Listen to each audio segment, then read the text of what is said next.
Do you remember when you were young? When your thoughts were untainted and you were curious? Life was about exploring, playing in the sun, laughing. You were asking questions about everything, getting your answers, and then having that feeling of accomplishment when you were the one answering the questions. It's really a wonderful, magical time of our lives. We build memories and learn how to exist within the human condition. And if we're lucky, we even form bonds with others that last throughout our whole lives. The knowledge we absorb during this time lasts a lifetime too. This is when we learn the basics, the fundamental things that give us the tools to take our learning from one level to the next. We learn to read, we learn to add and subtract, and we learn that we live on a globe. A giant ball spinning and revolving around an even greater ball, the sun. These things are the given, the things that are inarguable, the things we can all agree on. 1 + 1 = 2, CAT spells cat, and the earth is a globe. We always took it for granted. After all, who's wondering whether or not the earth is flat when there are so many more important things to worry about, such as poverty, hunger, and war. War is one of the worst things to plague this earth. A fraction of the amount of money spent empire building could end poverty and hunger overnight. Take a look at the US military spending compared to the rest of the countries in the top 10. No one comes close to us. What is all that money paying for? How do we manage to spend almost 10 times as much as the next highest spender? The answer is simple but grim. It's because we're funding both sides of the war. Is the United States supporting Al-Qaeda in Syria? The answer is yes. Fact number one, there is no question that Al-Qaeda fighters are part of the opposition forces attempting to overthrow Syria's government. Fact number two, the creation of Al-Qaeda wasn't Islamic fundamentalism. It was the CIA. The Mujahideen was created by the CIA to cause problems for the Soviets. And you might say that's crazy talk, right? Here's Secretary of State Hillary Clinton. To be fair, we had helped to create the problem we're now fighting. How? Because when the Soviet Union invaded Afghanistan, we had this brilliant idea that we were going to come to Pakistan and create a force of Mujahideen, equip them with Stinger missiles and everything else to go after the Soviets inside Afghanistan. And we were successful. The Soviets left Afghanistan, and then we said, great, goodbye, leaving these trained people who were fanatical in Afghanistan and Pakistan, leaving them well armed, creating a mess, frankly, that at the time we didn't really recognize. We were just so happy to see the Soviet Union fall, and we thought, okay, fine, we're okay now. Everything's going to be so much better. Now you look back, the people we're fighting today, we were supporting in the fight against the Soviets. So it's not a conspiracy theory, it's history. And it's history that's being repeated in Libya and now in Syria. And there's no sign of slowing down or stopping anytime soon. Just listen to what General Wesley Clark has to say, if you haven't heard it already. 10 days after 9/11, I went through the Pentagon and I saw Secretary Rumsfeld and Deputy Secretary Wolfowitz. I went downstairs just to say hello to some of the people on the Joint Staff who had used to work for me, and one of the generals called me in. He said, "Sir, you got to come in and talk to me a second." I said, "Well, you're too busy." He said, No. He says, "We've made the decision. We're going to war with Iraq." This was on or about the 20th of September. I said, "We're going to war with Iraq. Why?" He said, "I don't know." He said, "I guess they don't know what else to do." So I said, "Well, did they find some information connecting Saddam to Al-Qaeda?" He said, No. He says, "There's nothing new that way. They just made the decision to go to war with Iraq." He said, "I guess it's like we don't know what to do about terrorists, but we've got a good military and we can take down governments." So I came back to see him a few weeks later, and by that time we were bombing in Afghanistan. I said, "Are we still going to war with Iraq?" And he said, "Oh, it's worse than that." He said, he reached over on his desk, he picked up a piece of paper, and he said, He said, I just got this down from upstairs, meaning the Secretary of Defense's office today, and he said, this is a memo that describes how we're going to take out 7 countries in 5 years, starting with Iraq and then Syria, Lebanon, Libya, Somalia, Sudan, and finishing off Iran. So go through the countries again? Well, starting with Iraq, then Syria and Lebanon, then Libya, then Somalia and Sudan, and then back to Iran. We know why the war started, and I won't get into detail about the events of 9/11 because it's been exposed already. Okay, so this is Benazir Bhutto. She was the 11th and the 13th Prime Minister of Pakistan, and she told the U.S. that funding these subgroups was a bad idea. But in this clip, she reveals something particularly interesting, and she was assassinated less than 2 months after this interview. Yes, well, one of them is a very key figure in security. He's a former military officer. He's someone that has had dealings with Jaish-e-Mohammed, one of the banned groups, with Maulana Azhar, who was in an Indian jail for decapitating 3 British tourists and 3 American tourists. And he also had dealings with Omar Sheikh, the man who murdered Osama bin Laden. Now I know that having dealings with people... This was in 2007. Okay, now if you think about it, whenever the US goes after a high-profile person, it's all over the media with video and pictures. Look at Saddam Hussein. We saw him captured and later executed all on film. Same with Gaddafi, very well publicized. He was dragged through the streets and brutalized and murdered in front of everybody. But the man supposedly responsible for starting it all, the mastermind of 9/11, and what do we get? Fake pictures, an animated reenactment of the raid, and they quickly and quietly bury him at sea from an aircraft carrier. I mean, give me a break. They say they don't want to show the images so we don't offend Muslim extremists, but it's okay to show all the other dead Muslims? Right. Our countrymen have been fighting and dying in a war on terror for over 15 years against this never-ending stream of boogeymen. I mean, look at this guy. It's like a bad movie plot.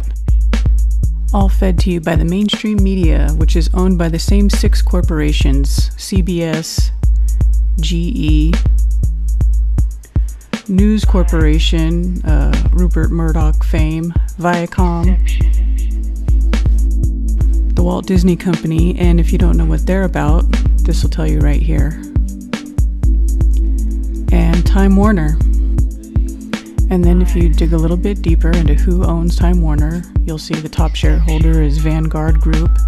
And if you look under Vanguard Group, you'll see Apple, Microsoft, Amazon, Facebook, General Electric, AT&T, JP Morgan, Verizon, Pfizer, Wells Fargo, Intel, Merck, Cisco Systems, Walt Disney, United Healthcare, Qualcomm, CVS, Boeing Company, which is a military contractor, Starbucks, Lockheed Martin is a major military contractor as well, the Dow Chemical Company, Goldman Sachs, ConocoPhillips, Kimberly-Clark, Monsanto, Raytheon, another major military contractor,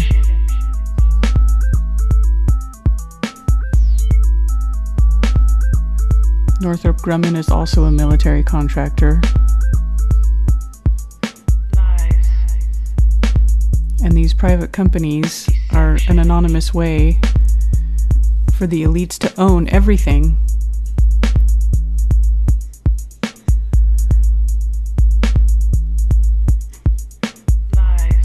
So then just go click on each one and find out who's at the top. Well, the same names are always at the top of each of these big companies. It's not spread out very much, is it? And it's, not much of a stretch to see how these same privately owned companies, have the interests of all these same companies in their best interests. They're all different sectors: communications, military contracting, computer manufacturers, gas and oil, healthcare, and also, big pharma, all kind of sitting together neatly in this little basket. Always the same top companies too, owning it.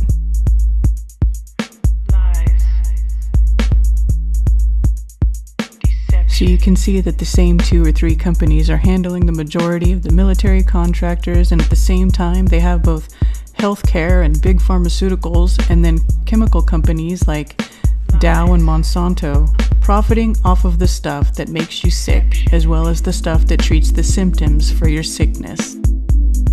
And in case you were wondering, yeah, Google's included in that group too. Vanguard is a major owner of Google and Facebook and everything else. Let's not forget the Federal Reserve, which is neither. A mostly privately owned corporation that basically prints money out of nowhere and loans it to our government with interest at a rate that can never be repaid. This is why we are all born into debt. This is why we live to work instead of working to live. The money they print isn't backed by anything of real value like gold or silver. The worst part is that they are never held accountable for their actions. They lost $9 trillion and they still didn't get audited. What have you done to investigate the off-balance sheet transactions conducted by the Federal Reserve, which according to Bloomberg now total $9 trillion in the last 8 months? I'll have to look specifically at that Bloomberg article. I'm not, I don't know if I have actually seen that particular one. That's not the point. The question is, have you done any investigation or auditing of off-balance sheet transactions conducted by the Federal Reserve?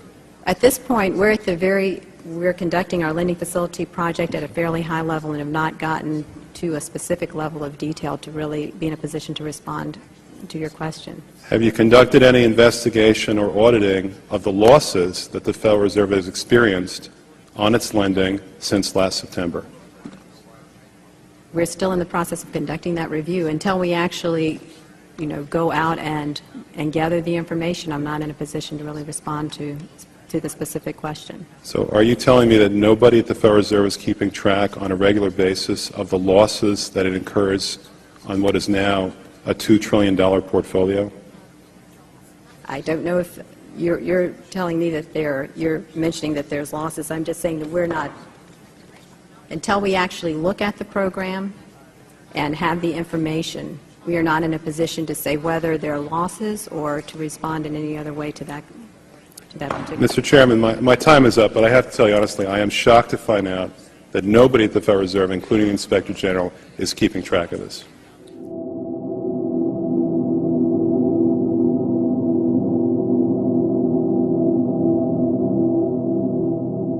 Okay, so war, financial corruption, those are big issues. Well, the other thing that has really had me looking into stuff is geoengineering. It's been going on for decades, and it keeps getting worse, and it's never a good thing when someone like Bill Gates gets behind it. I moved from California to North Carolina in 2011, and when I first moved out here, I couldn't believe how clear the sky was and how fresh the air was, and I was always looking up, and I gotta tell you, it didn't last very long. Next thing you know, in 2014, the skies just started getting sprayed like crazy, and these are all pictures that I took. Some days it's so bad that I can smell the chemicals in the air. It smells like those fog machines in the club. And I've had a metallic taste in my mouth from it. I've gotten headaches from it. I don't see how anybody can deny that this is going on. If you want to know more about this, I would look up people like Kristen Megan, Matt Landman, and Dane Wigington. They all do really good work as far as exposing geoengineering. If you don't believe me, look it up for yourself. Here are some screenshots of some patents that the U.S. government holds on the geoengineering practices.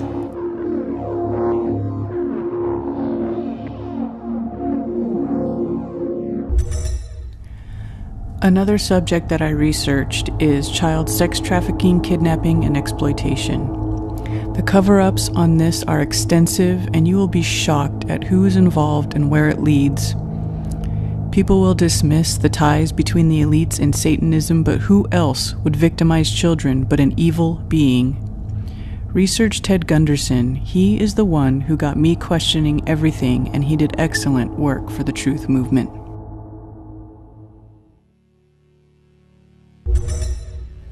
So where am I going with all of this? A place that I never would have thought I'd go in a million years, and all of this stuff that I was looking into, the deeper I went down that rabbit hole, I finally ran into the flat earth.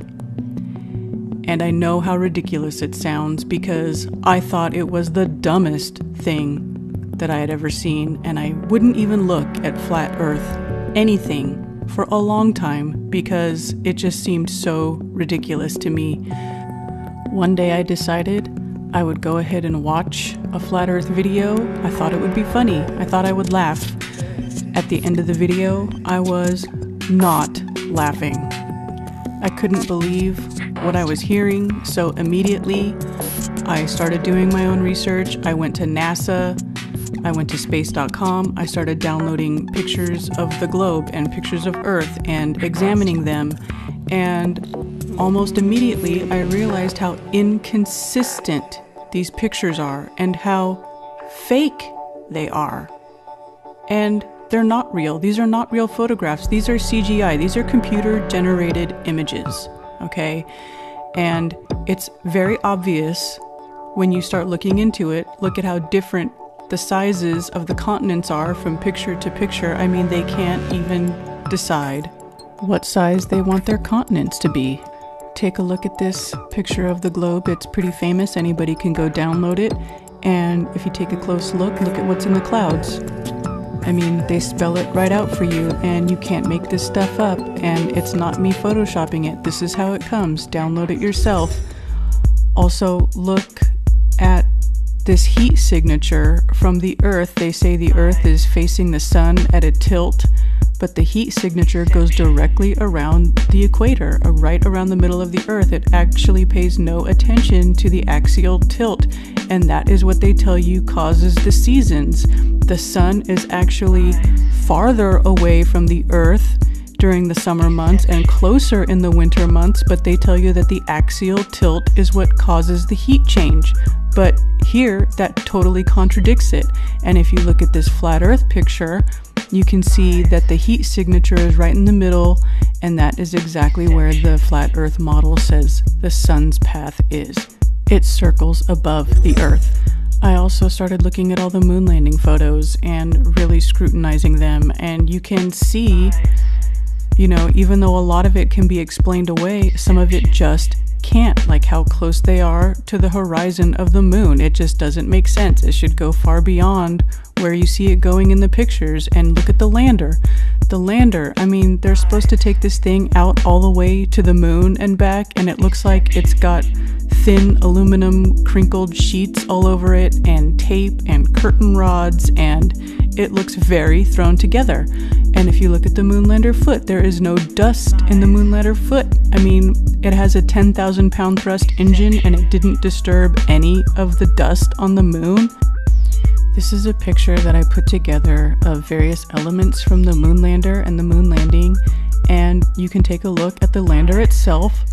Very cheap looking, very thrown together. It looks like it cannot withstand the going through a vacuum of space. It looks like it would just fall apart. You can see in the upper left, there's the blast crater that NASA says you can see from Earth, yet below the moonlander, there is absolutely zero disturbance from it actually landing on the moon. No dust has been disturbed at all. There's no dust in the landing pads. There is no sign of the engine firing, no blackening of the exhaust tube. And look at the flag. They put this flag that's supposed to be there after they leave the moon, but they put it right next to the lander, again with a 10,000 pound thrust engine. When they leave, the flag would blow over, it would disintegrate. It doesn't make any sense for them to put it there. It's so staged. Here's a close-up of the picture of the wheel of the lunar rover, and there is no track in front of it or behind it, like it was just gently placed on top of the dust of the moon.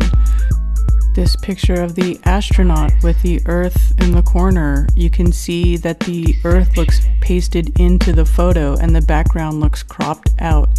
Here the astronauts are, they don't even have any helmets on, and it still looks like they're on the moon. You can see this other picture of Stanley Kubrick walking with a NASA astronaut, a NASA advisor, senior administrator from NASA.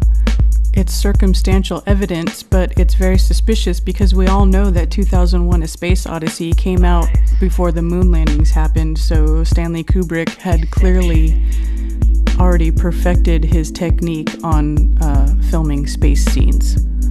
A NASA astronaut practicing in the pool, and then him below in space. It goes on. I found some pictures from the lunar orbiter, and I did some Photoshop forensics, and you can see clearly where the images have been edited. Look at this one of the Earth. It looks rather large coming over the limb of the moon, and you do a little Photoshop forensics and you see where things were cut and pasted, and even the digital artifacts that you get to show up when you adjust the levels in Photoshop, they don't match. I drew a line here. It shows you clearly that the lines that you connect from the digital signature of the photos don't even line up. They're not parallel. This is a picture that somebody was clever enough to put together, showing that the space between the Earth and the moon can fit all these planets in between it, side by side, with room to spare even. And then the next thing you know, they show you a picture of Earth and its moon from Mars, and the proportions clearly don't line up, and it can't be explained away by optics. Now, I know all of that can be considered just circumstantial and it's not really enough to convince anybody, but let's do some thought experiments, okay? One day my son asked me, because he saw the moon in the sky during the daytime, how come if the moon is in space we can still see it? And I thought that was a great question. The moon is 239,000 miles away. The size of Tycho crater is 86 kilometers, or that's about equal to 53 miles across. Now, the distance of the moon from the Earth is 79 times the width of the United States. If you think about it, why do you think that you are able to see something as small as 53 miles across with your naked eye from 239,000 miles away? It really doesn't make sense. You shouldn't be able to see that. That's like looking at your friend from 6 miles away and being able to see them. Now, take a look at the space station. They say that it's in orbit 220 miles above the surface of the Earth. One thing to consider with the space station is that it's out in space, and there are extreme temperatures out in space. When it is on the sun side of Earth, the temperatures get very, very hot.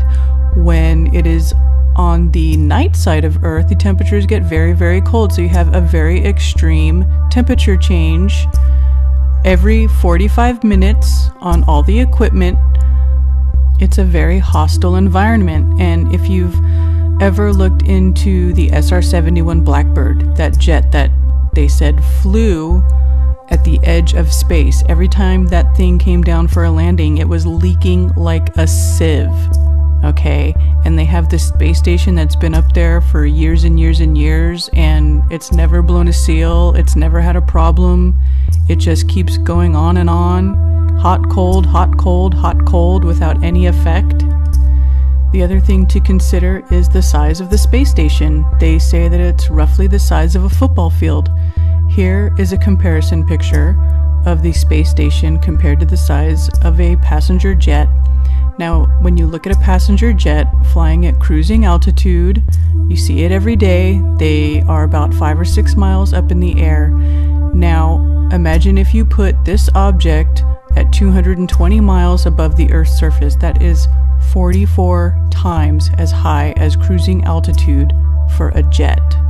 And even with a telescope, I don't see how anybody would be able to see that. The formula to calculate the Earth's curvature is 8 inches per mile squared. So at some point, when you're looking at things off in the distance, they should drop below the Earth's curvature and they should begin to curve away from you. But this doesn't happen. You can look at these pictures of the Chicago skyline, and at 56 miles away, it should be 2,000 feet below the Earth's curvature, and you really shouldn't be able to see any of these buildings, but we can see it. People also like to say that they watch boats disappear over the horizon because of the Earth's curvature, but is that really what's happening? If you look in this video, you can see that the zoom brings these boats back into view, where when you're looking at it with your naked eye, it looked like there was nothing there, but then here come these boats back into view. So clearly, they're not disappearing because of the curvature, they're disappearing because of the limitations of the human eye and also perspective.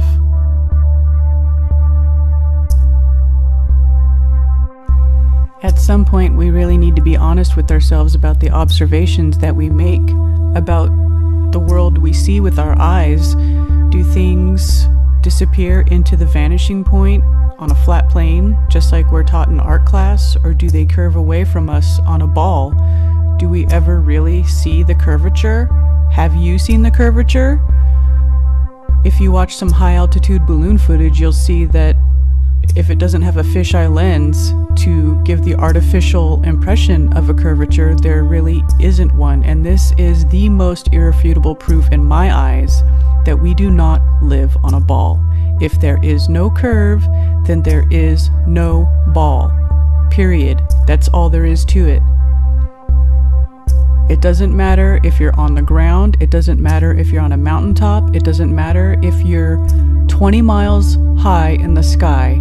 The horizon never curves away from you.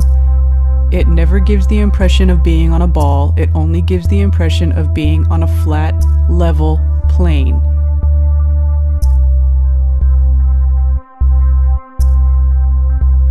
Again, high-altitude balloon footage, 20 miles up in the sky.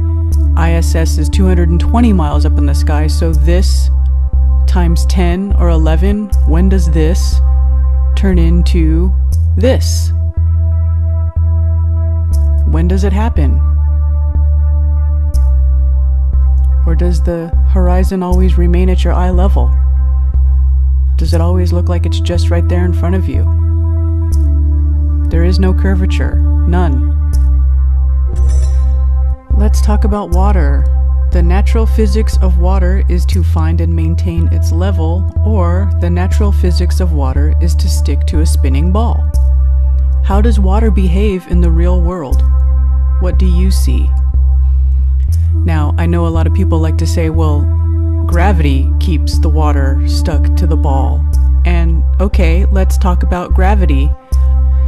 Gravity is the invisible force that keeps everything stuck to our spinning ball. Now, according to Newton, every force should have an equal and opposite force, but what is the opposite force of gravity? Well, they tell you that the opposite force to gravity is the centrifugal force of the spinning ball. Our Earth is spinning on an axis, and just by the very nature of the shape of a ball that is spinning on its axis, the centrifugal force differs at each point on the ball, being greatest at the equator, 1,650 kilometers an hour, or 1,040 miles per hour, faster than the speed of sound.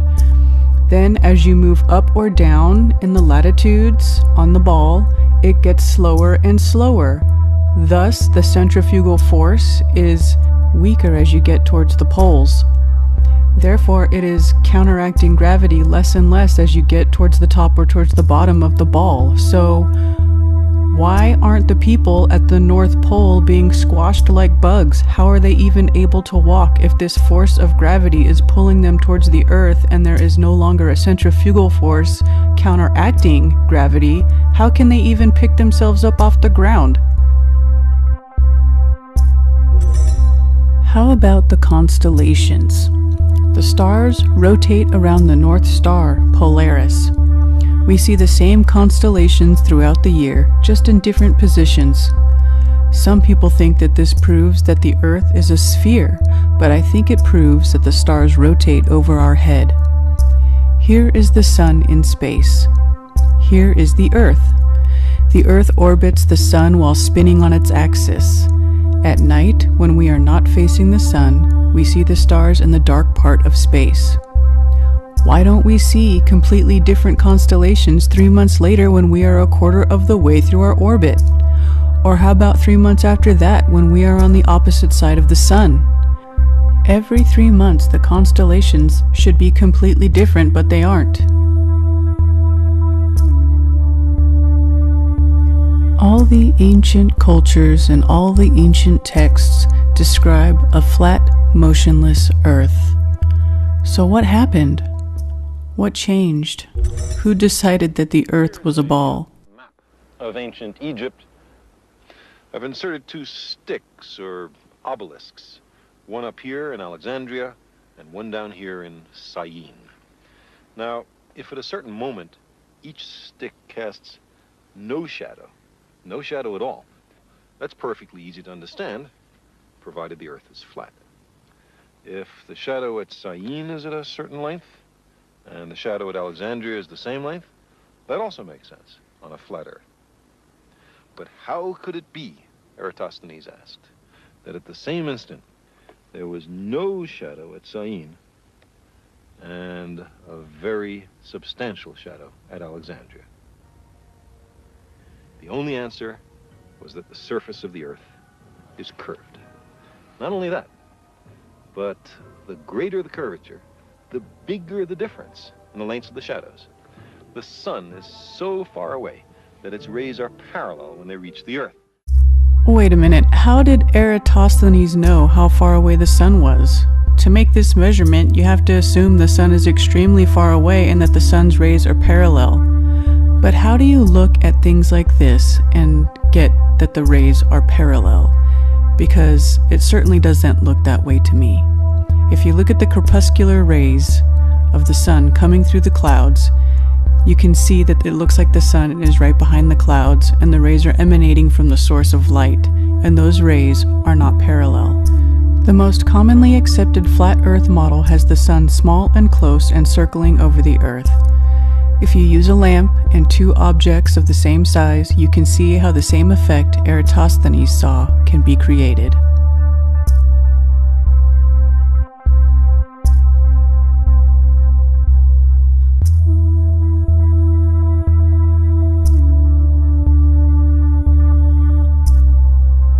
Dr. Auguste Piccard was the first man to reach the stratosphere at a height of 75,459 feet, and this is how he described what he saw. This is before NASA and the Air Force. What about the moon? Does it really reflect sunlight like they say it does? Pay attention the next time you see a half moon in the sky opposite the sun.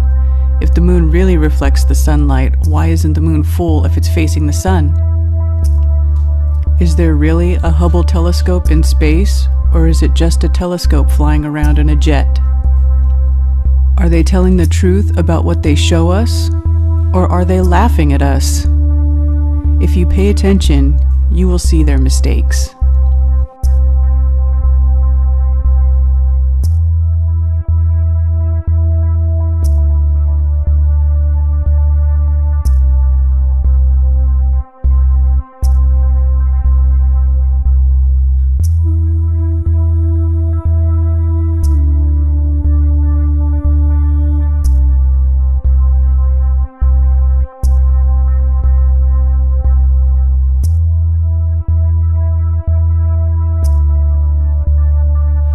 Are we really making progress, or are we being held back?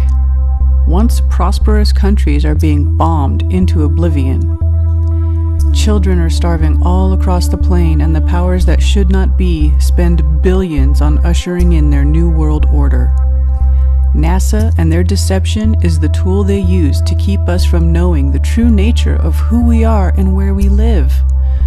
They don't want us to know our true potential. They don't want us to know that we don't need them.